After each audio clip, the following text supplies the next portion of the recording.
Now, every 10 minutes, a woman is intentionally killed by a partner or family member. And according to a UN report, Africa recorded the highest number of female victims of intimate partner or family-related killings in 2024. In Kenya, the number of women killed each year has been rising.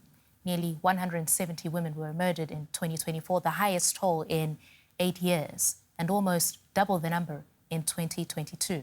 Now, in just 3 months, 97 women were killed, averaging more than one femicide per day. Statistics also show more than half of the victims in Kenya in 2024 were young women and girls. I'll be joined by an expert after this report from DW's Sella Oneko in Nairobi, a warning that the report contains distressing descriptions of violence. This was Mary Wambui, Lena Kanywa's 10-year-old daughter. She was killed 3 years ago. On that afternoon, she'd been playing outside. When Mary didn't come home, Kanywa and her older daughter went to look for her at the place where her neighbor's child had last seen her, in the house of the landlord's adult son. When I shone light under the bed, I saw Mary's leg.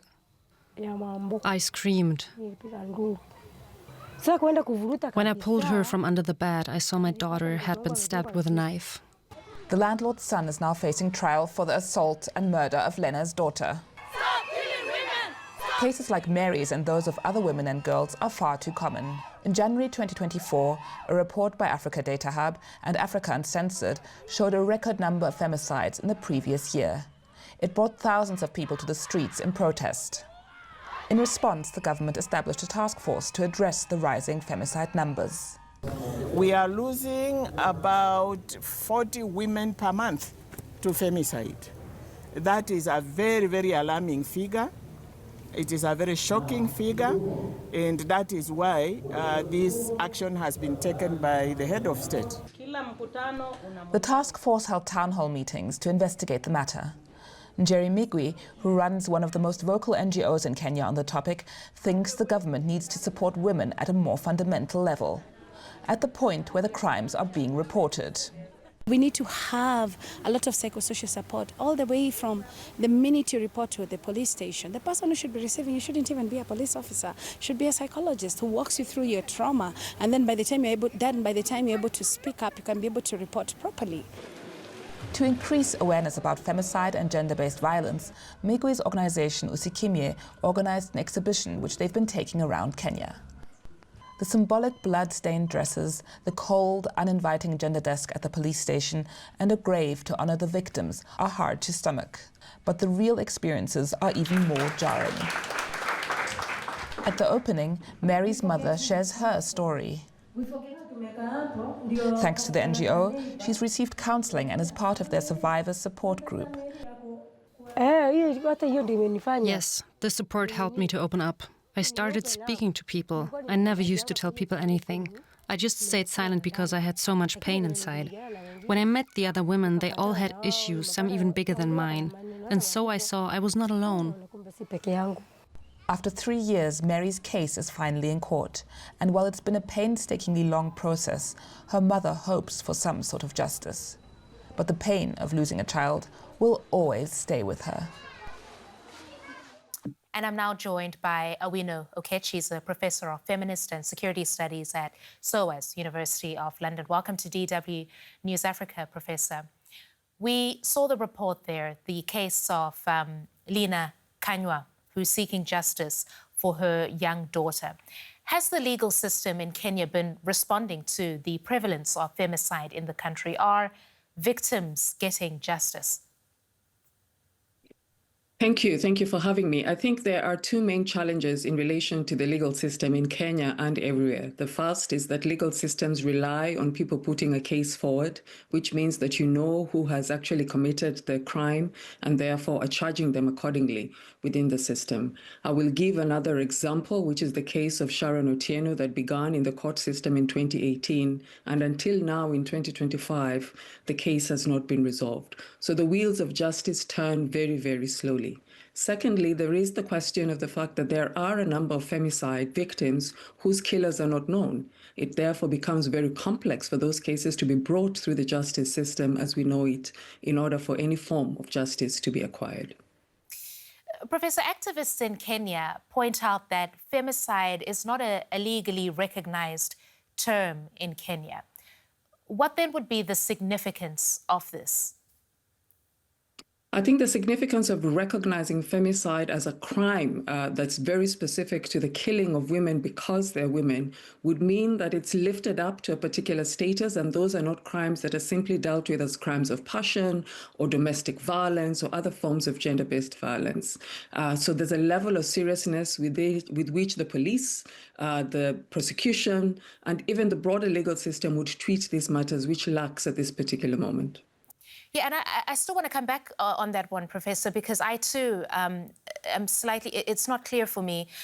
If we're saying that most women are killed in the home setup, right, by a family member or somebody that they're romantically involved with, is that necessarily that they were killed because they're a woman, or is it that somebody is in a relationship with a killer? I mean, just help us make the distinction here on at what point is something classified as femicide versus domestic violence, and what really then is the difference?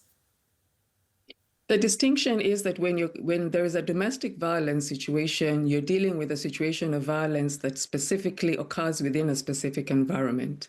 When you're talking about the murder of sex workers, the murder of women who are randomly targeted, and the kind of violence that we see in what is known as the manosphere, that is specifically articulating the fact that women are going rogue, girls are going rogue, and there is need to target women specifically because they're becoming indisciplined. That is the specificity.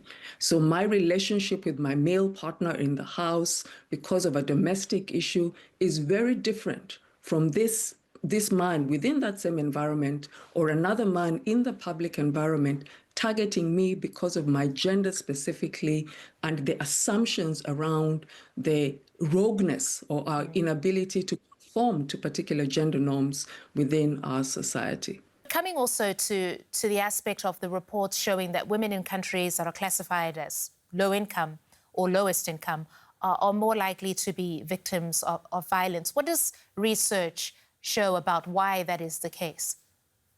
It's not that people in low-income countries have a propensity to enact violence.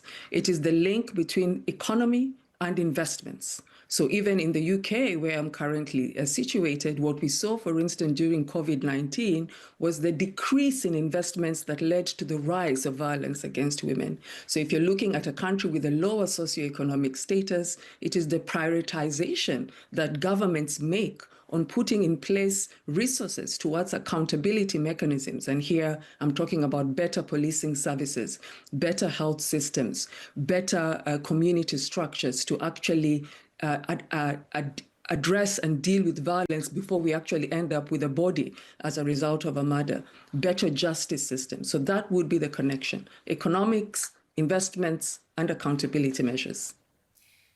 And Professor, just taking you back to those statistics about women being more likely to be victims or killed by an intimate partner or a family member, what does this tell us about societal and possibly even cultural factors that facilitate this femicide? And perhaps how should women be empowered in this regard? It confirms what feminist scholars and movement builders have been saying for a very long time, that across the globe, patriarchy as a system that rewards and places power in the hands of men has done that with the end result of violence being used as a regulatory mechanism to make women stay in their place. So all of the advancements that we have had in relation to girls' education, women working outside of the home, is seen as a gift to women. And when you move beyond a certain area where you have been allocated by the system, you are now moving beyond the gifts that the system of patriarchy that has given you, because the public sphere is a sphere that is allocated to men generally. While it is important for us to empower women, we must deal with the source of the problem, which is the system of patriarchy and the men who actually perpetrate the violence. So what I would like to see instead is more conversations by ordinary men who believe that this is not violence that represents them as men, and this is not what masculinity looks like, in holding people accountable on a day-to-day basis. You do not need an NGO program for that. You do not need a government program for that. It is talking to your brothers, your friends, and calling them in when you see violence. What I would like to see is greater action around the growth of manosphere across the globe. The Andrew Tates of the world are present in all of our countries and are thriving through social media platforms, spreading very retrogressive views about gender equality, masculinity, and women in particular. That needs to be curbed because those views translate in real time to rape, to femicide, and also to the trafficking of women. Professor Awino Okech, much appreciated. Thank you for bringing your insights to this conversation for us on this very important topic. Thank you very much, ma'am. Thank you.